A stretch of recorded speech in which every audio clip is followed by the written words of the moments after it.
વિશ્વ માતૃભાષા દિવસ નિમિત્તે જયંતિ જોશી સબાબે માતૃભાષા સંવર્ધન બાબતે વાત કરી હતી। સ્ટોરી રિપોર્ટ બાય કરણ વાઘેલા, ભુજ। સૌ દર્શક મિત્રોને જયંતિ જોશી શબાબના સાદર પ્રણામ। આજે આખા વિશ્વમાં વિશ્વ માતૃભાષા દિવસની ઉજવણી થઈ રહી છે। એ સંદર્ભમાં મારે આપની સાથે વાત કરવાની છે।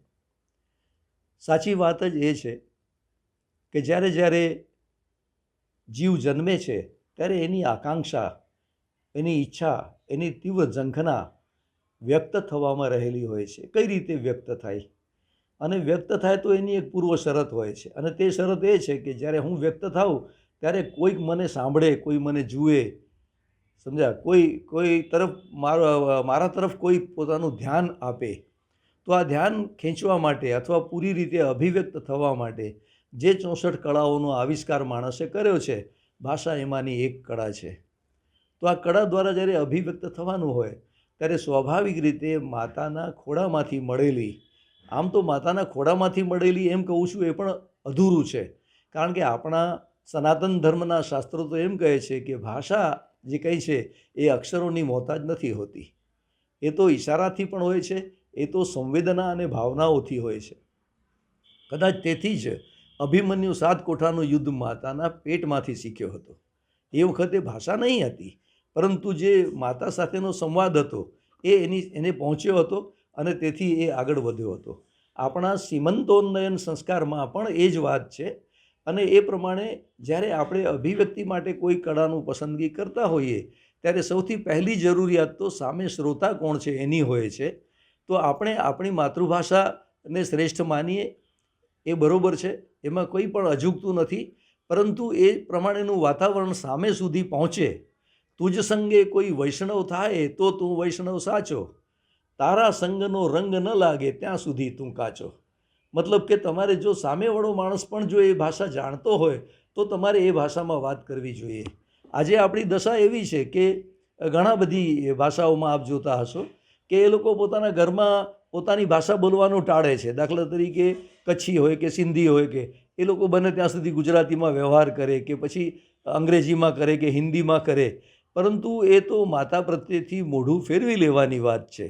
હકીકતમાં તો એ લોકોએ પોતાની જે મા બોલી છે, એટલે કે જે માતાના ખોળામાંથી મળેલી ભાષા છે, એનો જ પ્રચાર પ્રસાર કરવો જોઈએ।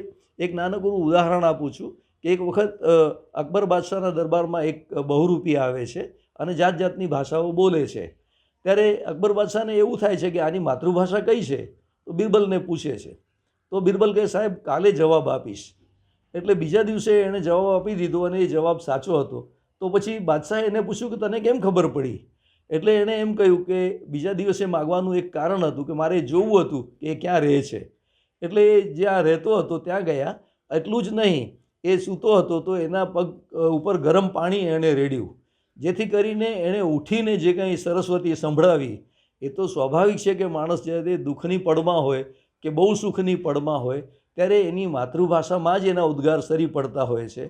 તો આ માતૃભાષા એ આપણી સુખ દુઃખની સંગીની છે, અને એટલા માટે આપણે એને સૌથી વધુ પ્રાથમિકતા આપવી જોઈએ, એ ભાષામાં જ વ્યવહાર કરવો જોઈએ।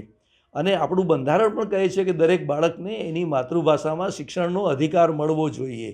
તો આવી વખતે કમસે કમ આપણે દેશ પ્રત્યેની વફાદારી, સંવિધાન પ્રત્યેની વફાદારી એ જાળવવા માટે પણ આપણે માતૃભાષા તરફ વળવું જોઈએ, અને આપણી ભાષામાં જે કંઈ શબ્દો ખૂટતા હોય એને આપણે મેળવવાનો પ્રયાસ કરવો જોઈએ, નવા નવા શબ્દો ઘડવા જોઈએ અને એનો ઉપયોગ કરવો જોઈએ। કારણ કે ભાષાઓ તો નિરંતર વિકસતી રહી છે, વહેતી નદીની જેવી છે। ભાષા જ્યારે કોઈ બગીચા પાસેથી પસાર થાય નદી, તો એમાં ફૂલોની સુગંધ ભળતી હોય છે, અને કોઈ સ્મશાન પાસેથી પસાર થાય તો કોઈ ચિતાની રાખ પણ ભળતી હોય છે। એવી રીતે ભાષાઓ તો યથા ભાષક તથા ભાષા, જેવો બોલનાર હોય તેવી એની બોલી હોય છે, તેવી ભાષા હોય છે। આપણે આપણું શ્રેષ્ઠ ઘડતર કરીએ અને આપણી ભાષામાં, માતૃભાષામાં વધુ સારી રીતે આપણે વિકાસ સાધતા રહીએ, વધુ ખીલતા રહીએ, ખુલતા રહીએ અને બધાને સાથે લઈને ચાલતા રહીએ, એવી સદ્ભાવના સાથે આપ સૌને પ્રણામ, નમસ્કાર।